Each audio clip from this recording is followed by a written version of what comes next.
We talk about loneliness as if it were an accident of the age we live in, a side effect of screens, a symptom of moving too far from home, of cities too large, of friendships that thinned out somewhere in our 30s. We treat it as a problem of circumstance, as if the right room, the right marriage, the right group of people would finally close the gap. You are not wrong that those things ache, but you are looking at the surface.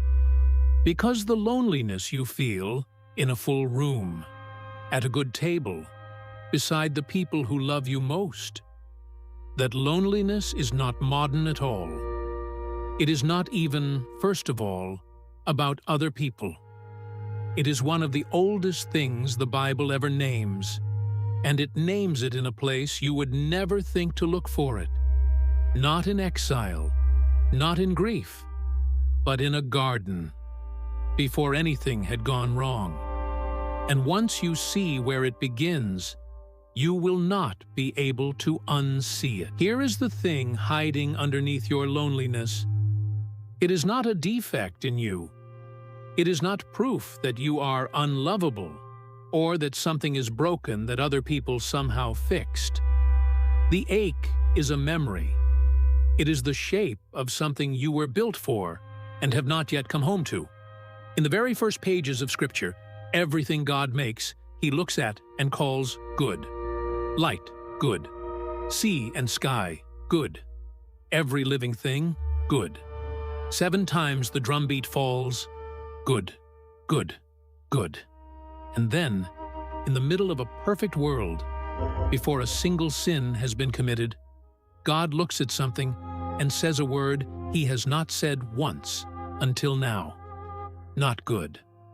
By the time we are finished, you are going to understand why the loneliness no one wants to talk about was written into you on purpose, and what the whole of Scripture has been doing, from that garden to an empty tomb, to answer it. Before we walk through the stories, one word, because the Hebrew is carrying something your English translation quietly loses.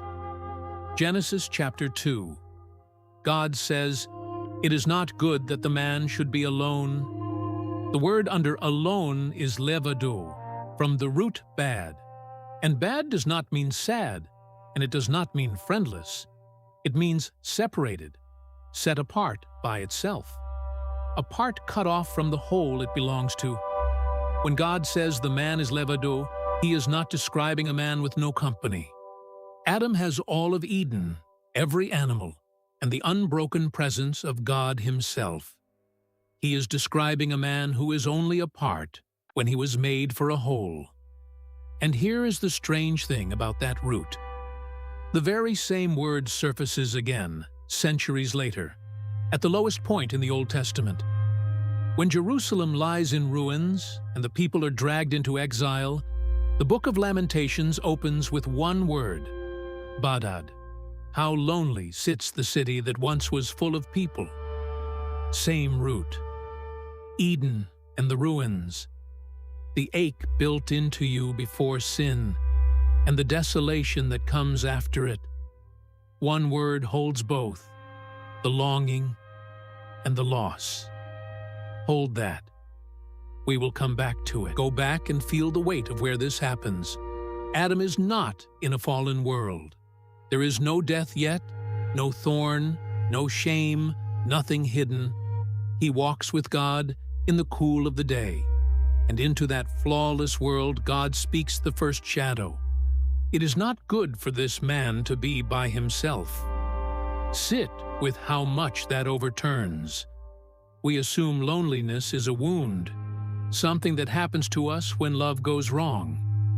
But the first loneliness in the Bible happens when nothing has gone wrong at all. It is not a wound. It is a design.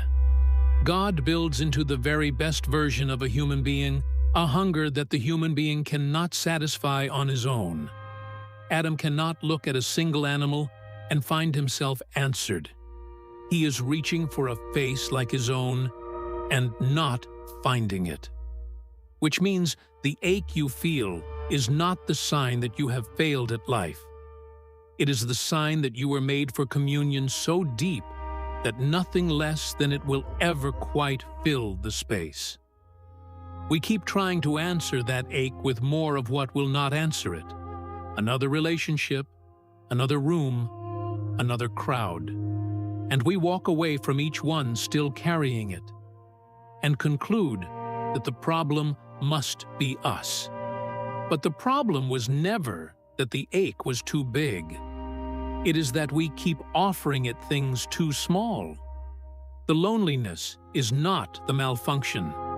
It is the homing signal. Now, watch what God does with people who are actually alone. Genesis 16. Hagar, a slave, a foreigner, pregnant and cast out, running into the wilderness to die away from a household that used her and discarded her. There is no one more alone in the whole book than this woman in the sand.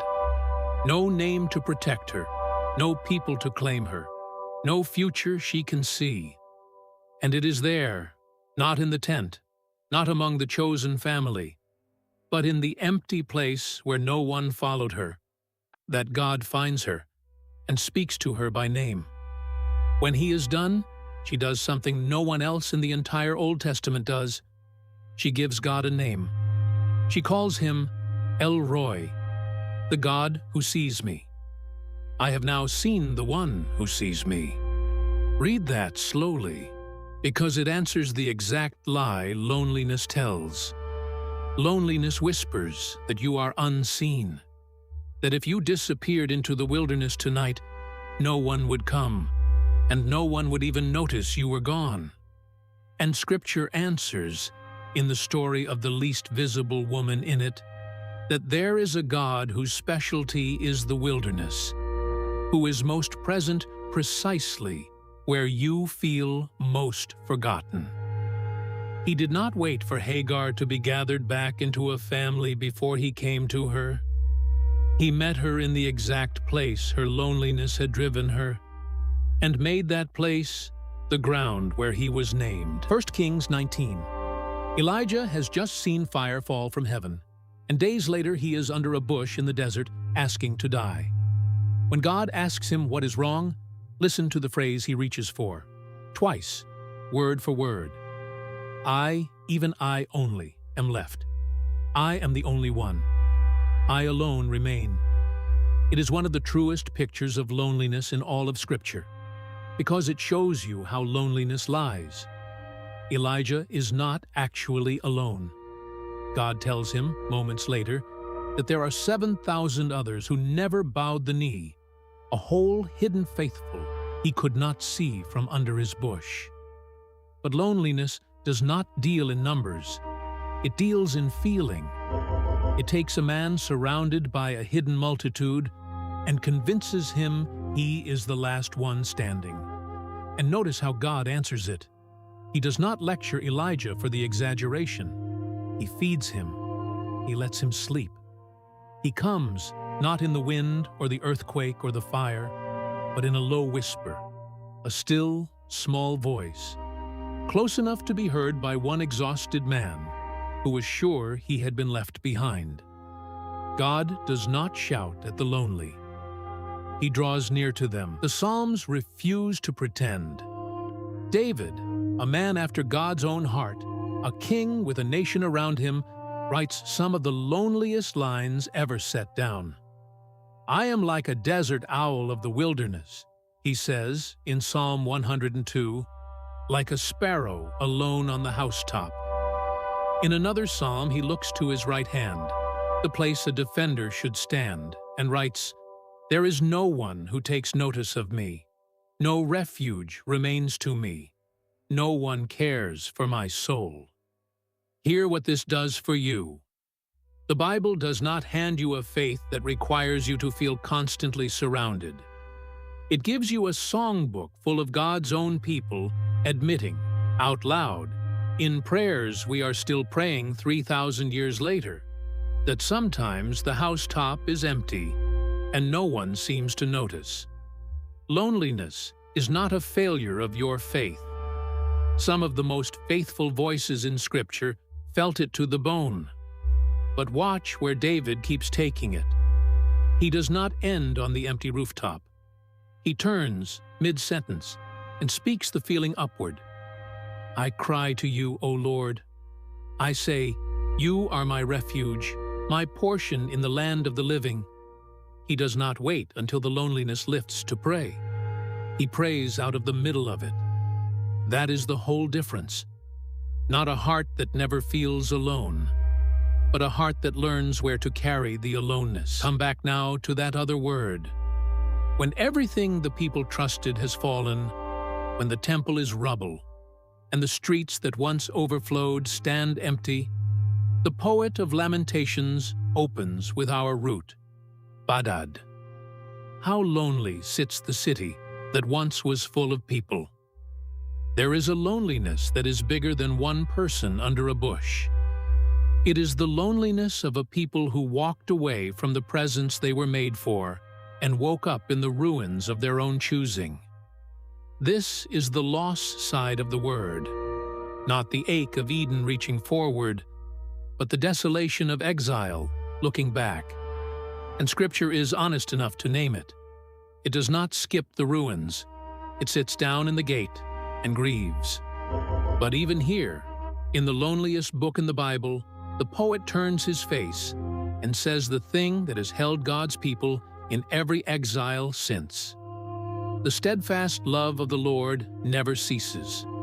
His mercies never come to an end. They are new every morning. Great is your faithfulness. Even in the ruins, the ache is still a homing signal. It is still pointed at the one presence that never leaves. Now go back through the whole of Scripture with this in your eyes, and notice how often God's promise to His people is not comfort about their circumstances, but a promise about His presence.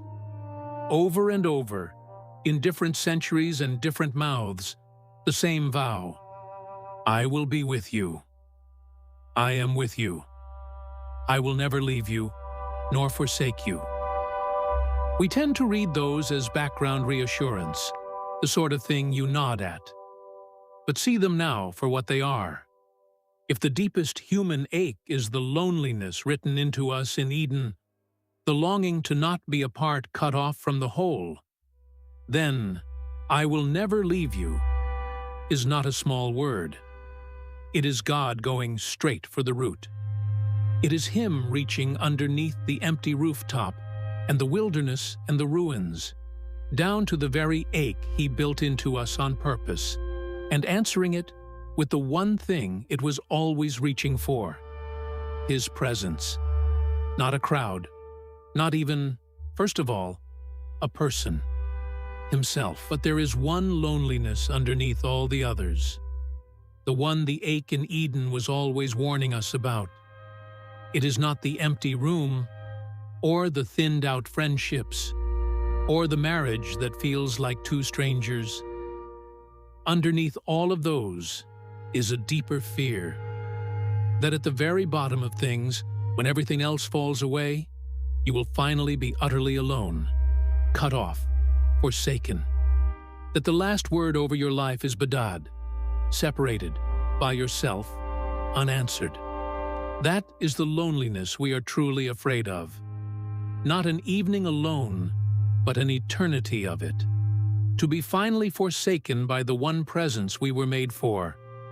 And this is where the whole story turns. Because the New Testament makes a claim so specific, it can only be aimed at that exact fear.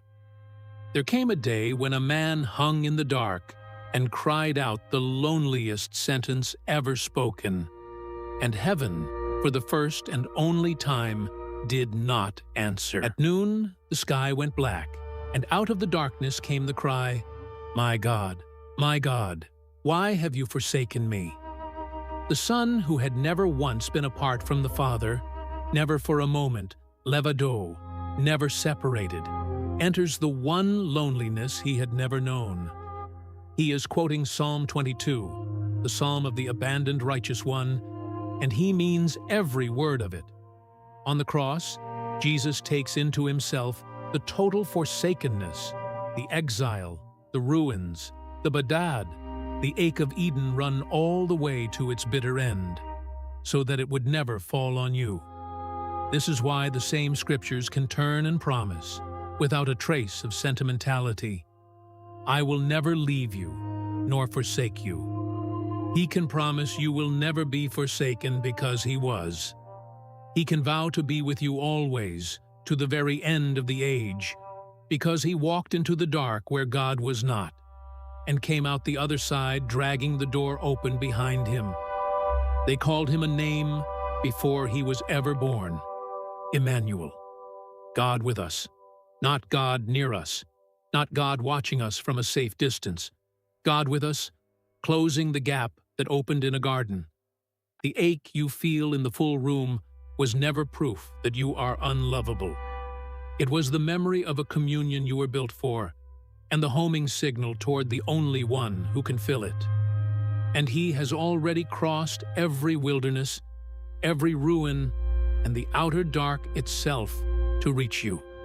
You are not lᵉvaddô. You were never meant to be. And because of the one who was forsaken in your place, you never finally will be. If this changed how you understand the ache you have been carrying, subscribe. This is what we do here at Burning Hearts. We open the text until the thing hiding under it comes into the light, until your heart burns within you. Leave one word in the comments. The ache you have been carrying that you are ready to hand over. Even one word helps push this to someone who needs it more than you know. And share it with someone you know is sitting in an empty room tonight, more alone than they will ever say out loud. May the God who saw Hagar in the wilderness, who whispered to Elijah under the bush, who was forsaken so that you never will be, may he close the gap that opened in Eden and fill the deepest, quietest, most hidden room in you with the one presence it was always aching for. God bless you.